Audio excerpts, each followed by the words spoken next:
You got your first cleats at 7, dreaming of breaking tackles. While others wanted to throw spirals, you craved contact. By 4th grade, you were every defense's nightmare. The kid who made coaches whisper, "That boy ain't right." Your highlight tape looked like a crime scene. You didn't just run with the ball, you punished anyone who dared to tackle you. Your high school coach saw what you could do and fed you the rock 25 times a game. First snap Friday night, touchdown. Second quarter, 2 more scores.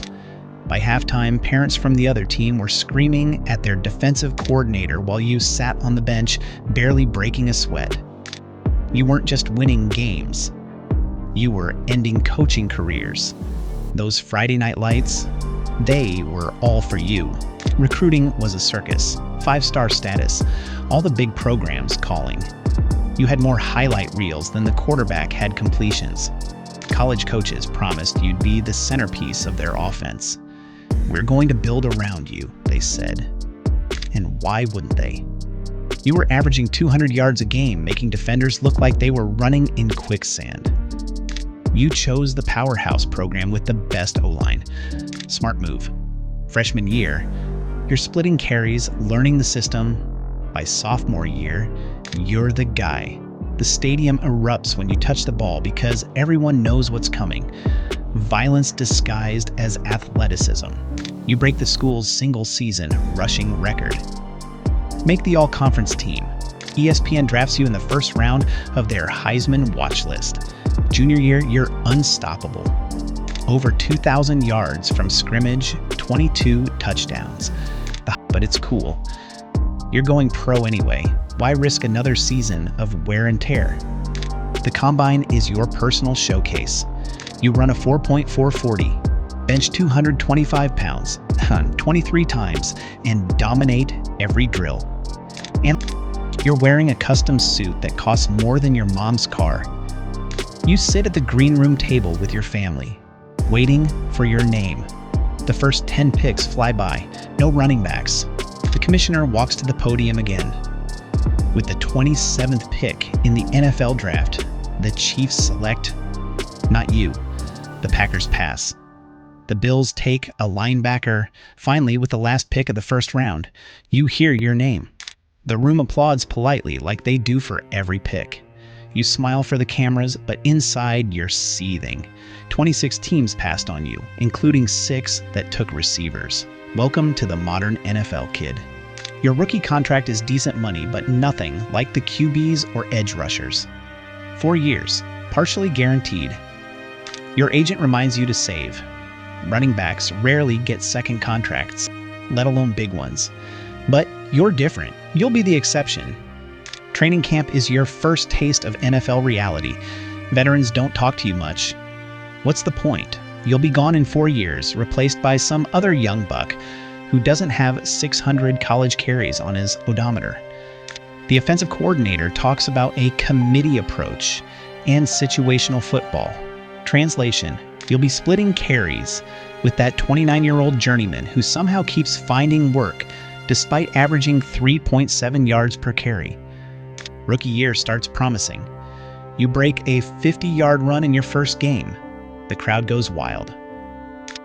The next day on sports radio, they're already comparing you to Adrian Peterson. By week 4, you've taken over as the starter. You're top 10 in rushing by mid-season. Then it happens. A helmet to the knee, a pop, a scream, the medical cart. Season over. Rehab is brutal. 8 months of pushing through pain while watching the team draft another running back in the 3rd round. Just as insurance. You tell yourself it's motivation, not replacement planning. Year 2, you're back, but not the same. That burst is just a step slower. The cuts aren't as sharp.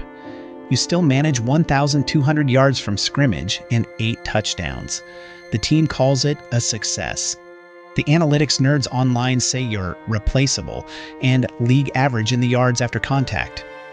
Your agent starts talking extension, but the GM wants to see 1 more year. They love you, but not enough to commit. Year 3 is your redemption tour. You train like a madman, show up to camp with 3% less body fat. You lead the league in rushing through 8 games. Then, the workload catches up. Your touches drop from 25 to 18 to 12 a game as they manage your reps. The backup starts taking third downs because he's better in pass protection. Every carry becomes precious, every game a silent audition for your next contract. Free agency finally arrives after your rookie deal. Your agent is confident 1,000-yard rushers don't grow on trees, but the offers are underwhelming. 2 years with team options, incentive-heavy deals, prove-it contracts. Meanwhile, mediocre quarterbacks are getting $30 million guaranteed. The team that drafted you offers a hometown discount. That's really just an insult wrapped in PR-friendly language. You take the best offer, 3 years with only the first guaranteed. Fans call you greedy. Analysts call it an overpay. You can't win.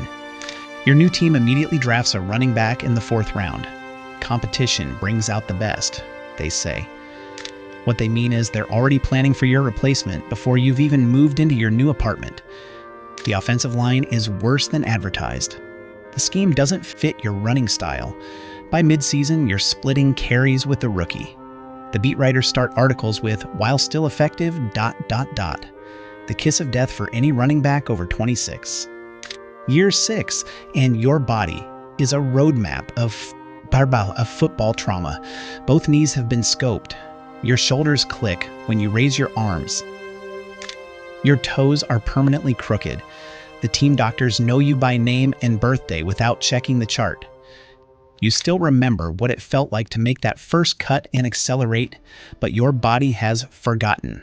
Pre-game now involves 2 hours of treatment just to feel functional. Post-game is ice baths and pain management.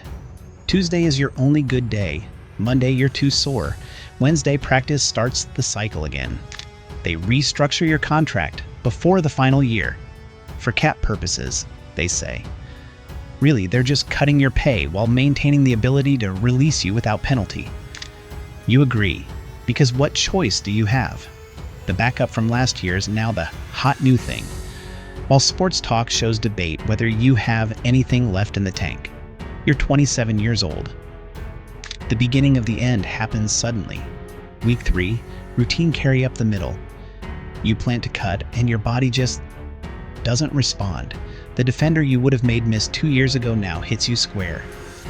You bounce off and keep fighting because that's what you do. But everyone watching knows. The coaches know. The front office definitely knows.